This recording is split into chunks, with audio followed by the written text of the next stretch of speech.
So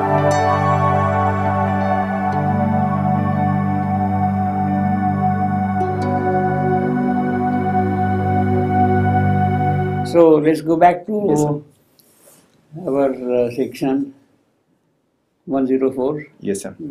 So see, this is a very beautiful way of telling something very romantic, very lovely also.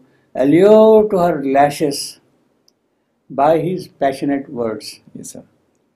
Her fathomless soul looked at him from her eyes, passing her lips in liquid sounds, she spoke, etc. But these two lines, allude to her lashes, how do you understand that? It's like that the soul actually is jumping out in the eye. Yeah, So that's the sense of it. That Yeah. otherwise our eye is limited to our surface being, yeah, and they are, I mean, obviously seeing the surface things in surface ways. yeah, But now the soul actually has jumped out and parsed itself, kind of sitting on the lash's eye. yeah, It's almost participating in the physical senses yeah. directly. Okay, so So I kind of understood it from. no, that's that. true. Yes, But sir. still, now how do you explain the word allured?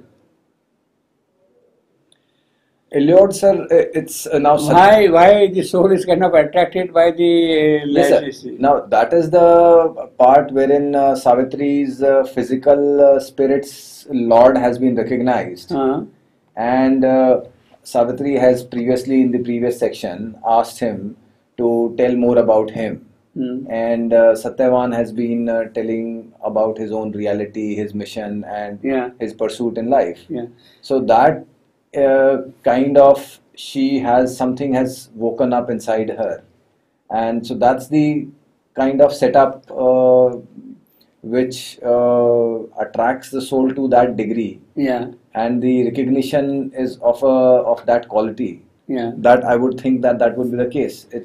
Yeah, you see, that is true. Of course, that is true. It's a psychic moment, sir. In other words, It's not just psychic also alone. Yes, You sir. see, it is not just psychic. Of course, perhaps there. It's not just that. See, this is a romantic way of speaking something very deeply emotional, charged with emotion, very deep and emotion. Now, Savitri has found love. right, sir. Satyavan is standing there. So, as a result of that discovery, she has become suddenly very, very beautiful. She is already beautiful, but as if another dimension of beauty is now added to her. Her whole physical being also is charged with another radiant beauty. And it has become so beautiful that the soul which is seated deep within is attracted outward. Right, sir. That beauty is such that it is getting drawn now, and the eyes are now. See, I show the beauty of love. In fact, that is the communication between the lover and the beloved. And it is that aspect of beauty which is making the soul itself kind of jump out. Right. It is there and it cannot resist. It must jump out, you see. The soul is coming out and then looking through her eyes. Therefore, allured because of her very beautiful.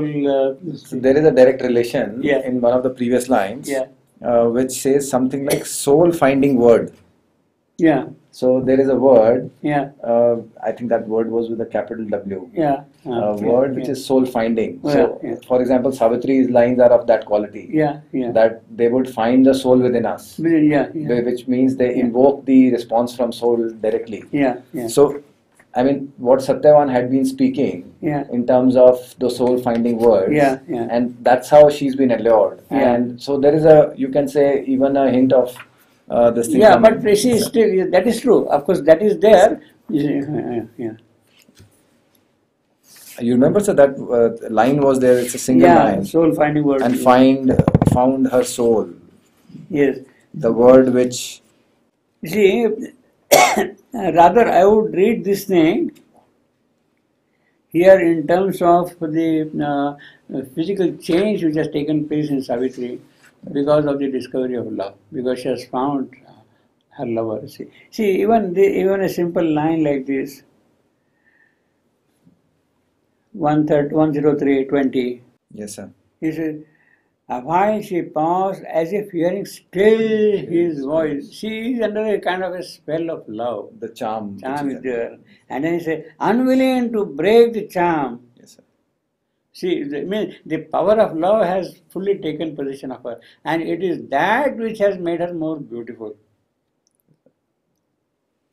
So that's the thing. Yeah. The thing with the God of love is that it invokes something in the physical.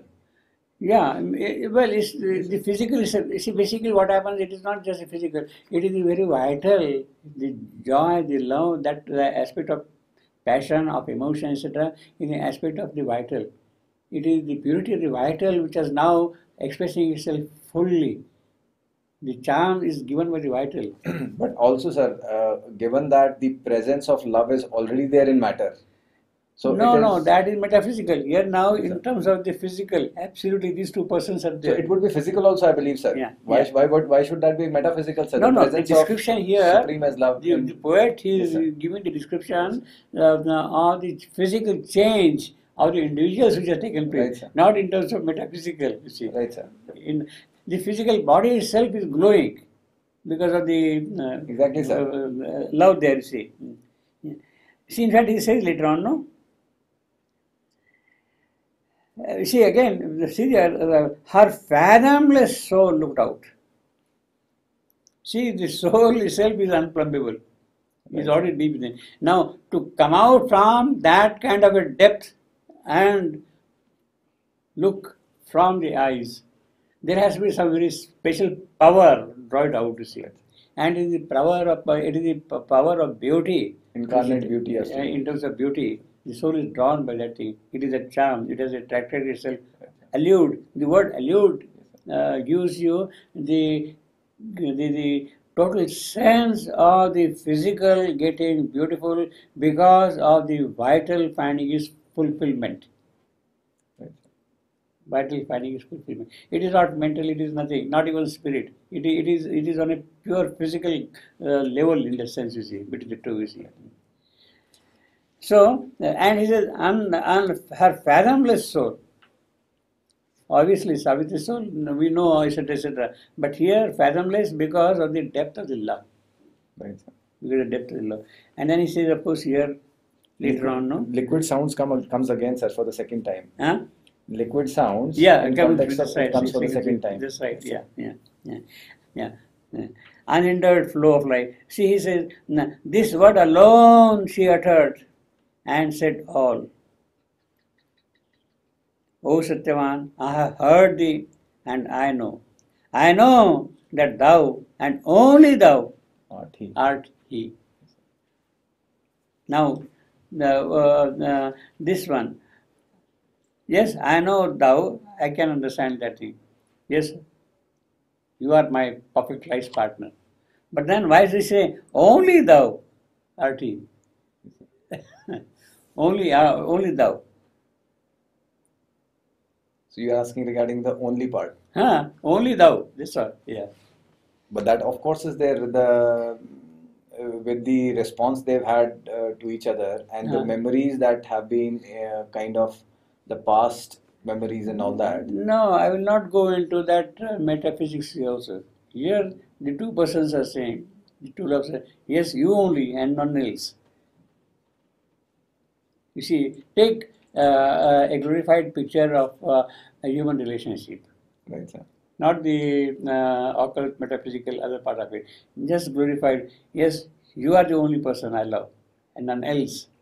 Now, none else, what does she say? Thou and only thou. None else, sir. I would kind of, the way I had taken this was as the confirmation of the kind of unsaid marriage proposal. That would be what I would look at it in the way. I mean, it's not as if Satyavan has proposed something like that. Yeah.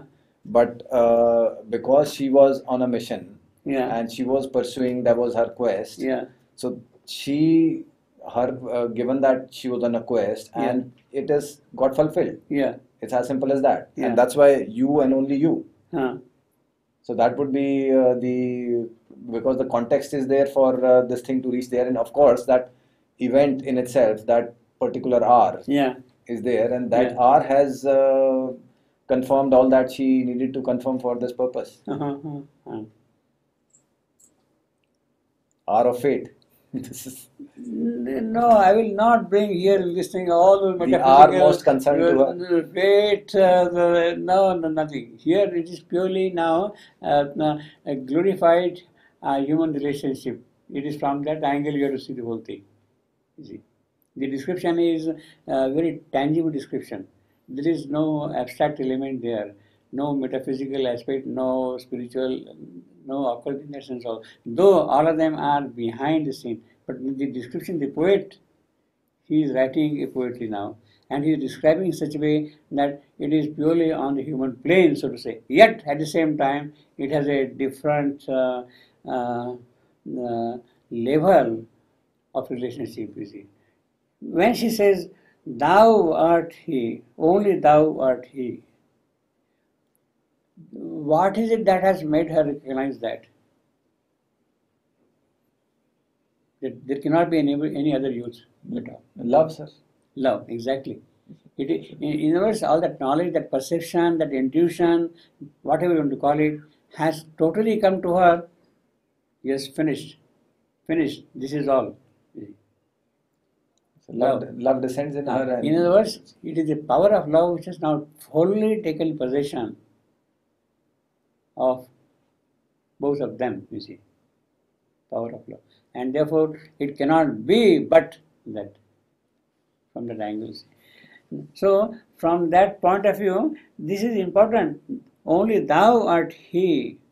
And then, of course, he says later on, her gleaming feet upon the green gold sward, scattered memory of wandering beams. See, memory now is coming to a different point. See? And lightly pressed the unspoken desire of earth. Now, this is another dimension now. See? Yes, sir. Now desire links up to earth now. Yes, sir. Earth now. Cherished in her too brief passing by the soil. Now, this is the kind of an identity with the nature, with earth and all that thing of Savitri's soul. That comes later on. But here, it is a pure depiction of romantic love. Right, sir. In that sense. But symbolically, sir, this is important. Yeah. If we see it from the angle of what we have in 5.1. Yeah.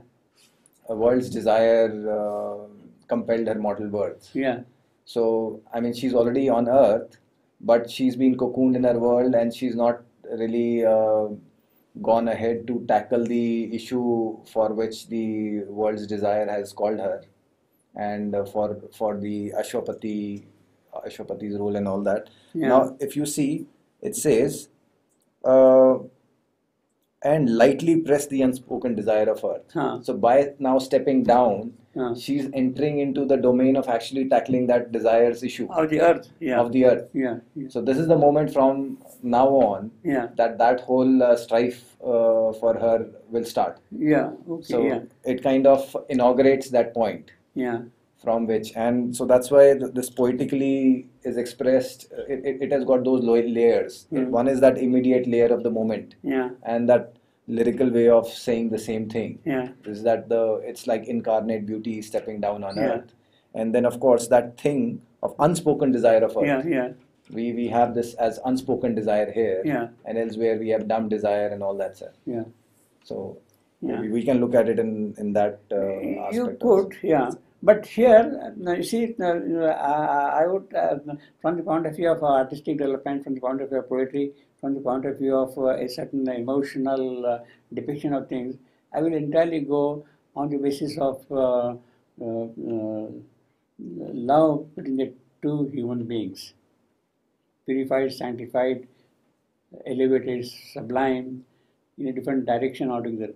But the aspect is essentially of the two beings coming together here. You see. The occult element is more in that. rather than the other aspects could be sort of commentaries. Right, sir. Yeah, commentaries. I'm just saying in the symbolic way. Yeah, Yes, yeah, sir. yeah. But here I will not use symbolism. Here now it's a reality. Right, sir. In that sense, you see. See, in the previous line, you have got a wonderful line here, very deep line, as you are talking about in 3. Hovered a moment over the wind-stirred grass. She's getting down, and wind-stirred grass, mixed with a glimmer of her body's ray.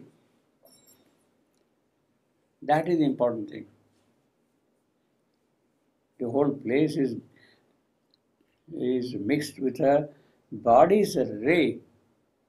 She is already radiant, and it is that which is spreading and giving light to all around things, you see. And it is that then the unspoken desire of earth. Because her body's ray is touching that earth. That is the occult aspect of it, you see. Right, sir. That is the occult aspect of it, you see. Her body's ray is touching the earth, and therefore the unspoken desire of earth is fulfilled, is spoken out the moment she comes down here, see, in Elgin, you see. And then, of course, you have, she collects flowers and makes garlands and all that kind of a thing. Yes, and very rapidly, what sweet poetry, you see. It's a very sweet poetry of the whole, you see. And this from a Western perspective, a marriage of this kind would be an unprecedented description of this kind. Yeah, this is, I mean, they will say this is tropical romanticism. Yes, sir. This is tropical. Right, sir. Is it also? Right, sir. They cannot understand a marriage of this kind. Yeah.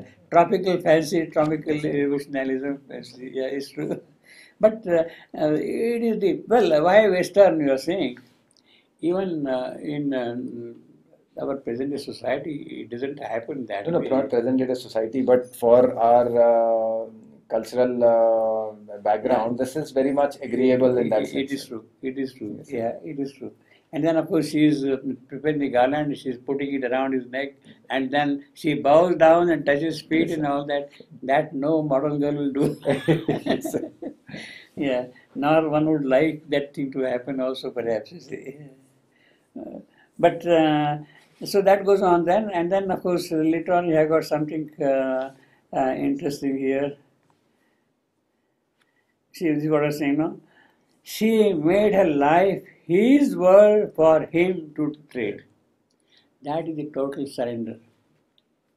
That is the total. In fact, they're coming together, their identity is indicated here. She has totally surrendered herself to her Lord. Nothing remains of her own.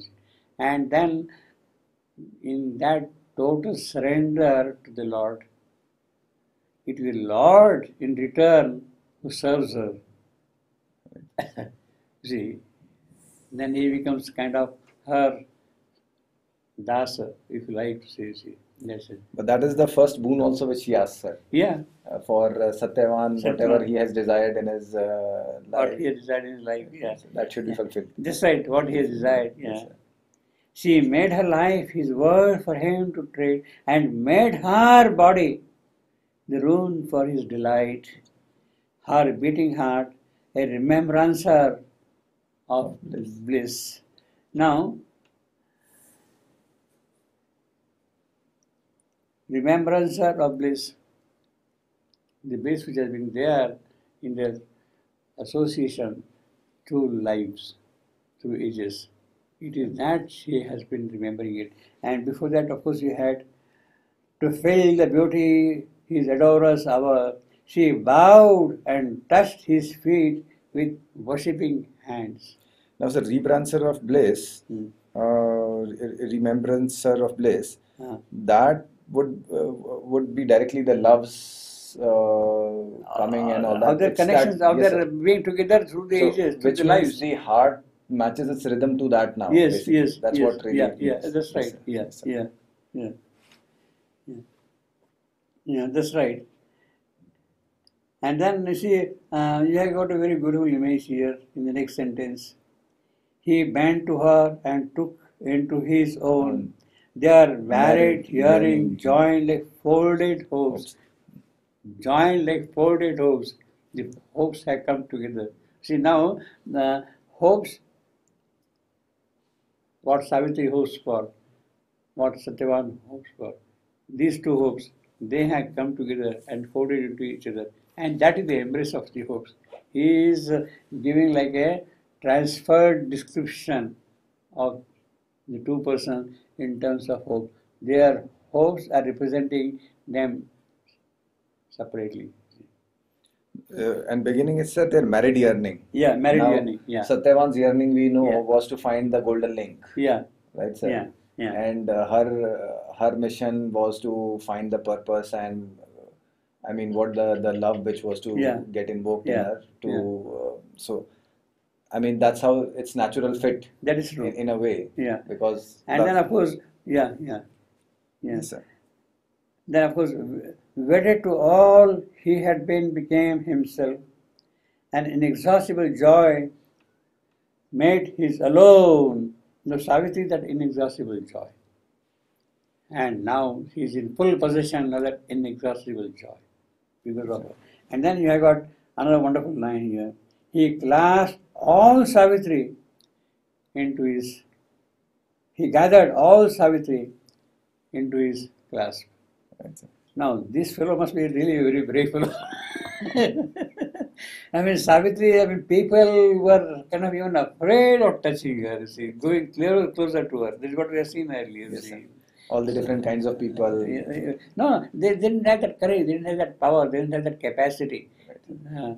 That stuff in them, that boldness or whatever to call To it. match her that in courage. any way, Huh? and to match her in any way, or Yeah, to keep they were step with very her. far away from her. Yes. To gather all Savitri, I mean, a person has to be really, really exceptional. Right, sir.